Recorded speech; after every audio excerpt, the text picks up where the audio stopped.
Hello అండి. అందరికీ నమస్కారం. జంతికలు లేదా మురికలు అంటారు కదా! ఆంధ్రాలో అయితే జంతికలు అంటారు. ఇవి ఎలా తయారు చేయాలో ఈ వీడియోలో మనం చూద్దాం. ఈ వీడియో స్కిప్ చేయకుండా ఫుల్‌గా చూడండి. అప్పుడే మీకు ఈ రెసిపీ ఎలా తయారు చేయాలో క్లియర్‌గా అర్థమవుతుంది. ముందుగా మీరు నా ఛానల్ ఫస్ట్ టైం చూస్తున్నట్లయితే వెంటనే సబ్స్క్రైబ్ చేసుకొని బెల్ ఐకాన్ మీద క్లిక్ చేయండి. అప్పుడే ఇలాంటి టేస్టీ రెసిపీస్ మీరు చూడగలుగుతారు. ముందుగా ఈ జంతికల కోసం బియ్యపు పిండిని కేజీ తీసుకోవాలండి. వేపుడు శనగపప్పు పిండి అంటారు కదా! వేపుడు శనగపప్పు అంటారు కదా! అది కూడా మెత్తగా గ్రైండ్ చేసుకొని అదొక పావు కేజీ తీసుకోవాలి.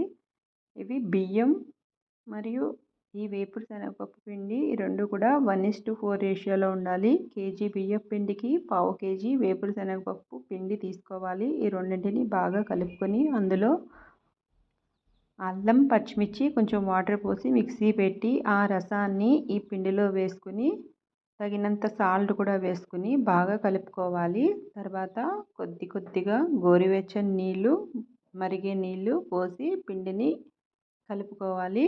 పిండి కన్సిస్టెన్సీ ఇలా ఈ బుడగలో వేసి ప్రెస్ చేస్తే ఇలా వచ్చేలా మనం కలుపుకోవాలి. ఆ కన్సిస్టెన్సీ చూసుకొని బాగా కలుపుకోవాలి. మనం వీడియోలో చూపిస్తున్నట్లుగా పిండి కన్సిస్టెన్సీ ఉండాలండి.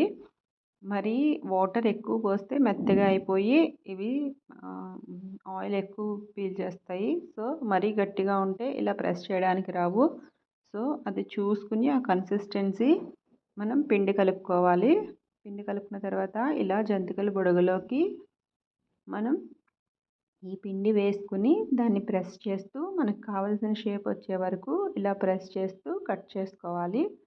ఇలా మనకు కావాల్సినన్ని జంతికలు వేసుకుని పక్కన పెట్టుకోవాలి.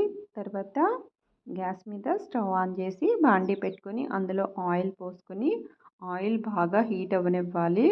ఆయిల్ మరిగిన తర్వాత మీడియం ఫ్లేమ్లో పెట్టుకుని ఇలా జంతికలు ఒక్కొక్కటిగా వేసి ఈ కలర్ వచ్చే వరకు కూడా వేగనివ్వాలి. మరీ ఎక్కువ వేగనివ్వద్దండి, బయటకు వచ్చేసరికి మాడిపోతాయి. సో ఈ కలర్ వచ్చే వరకు జంతికలు వేగాలి. ఆ కలర్ వచ్చిన తర్వాత తీసి పక్కన వేరే బాండీలో వేసేసుకోండి. చల్లారేసరికి ఇంకా కలర్ వస్తాయి.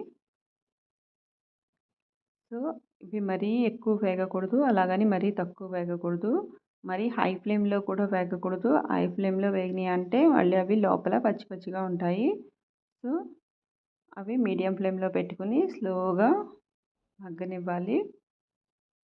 ఇవి చల్లారిన తర్వాత మాత్రమే ఒక కంటైనర్లో వేసుకుని ఎయిర్ టైట్ కంటైనర్లో వేసుకుని స్టోర్ చేసుకోవాలి. ఈ జంతికలు చాలా రోజులు నిల్వ ఉంటాయండి. ఆల్మోస్ట్ 1 మంత్ ఉంటాయి. పిల్లలకి స్నాక్ ఐటెంగా కూడా బాగా యూజ్ అవుతాయి. హాట్గా క్రిస్పీగా ఏమైనా తినాలనిపించినప్పుడు ఇవి మంచి రెసిపీ. ఈ వీడియో కనుక మీకు నచ్చినట్లయితే వెంటనే లైక్ చేయండి.